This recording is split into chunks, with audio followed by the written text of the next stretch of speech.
सबने किता सलाम साहिवाल दा रब है सोना ते नयाम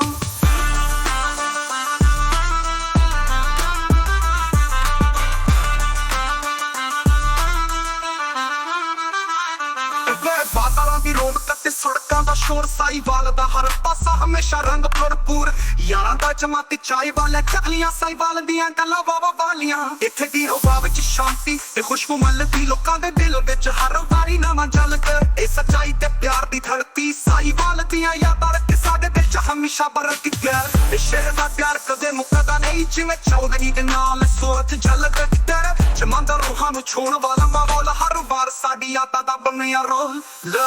हाँ साहिवाल साडा प्यार साडी खिंड दे दखर इस शहर दी हिफाजत ते मान सब दे सर ते ओझलाए तेरे जिवें सोच दियां करना वांगर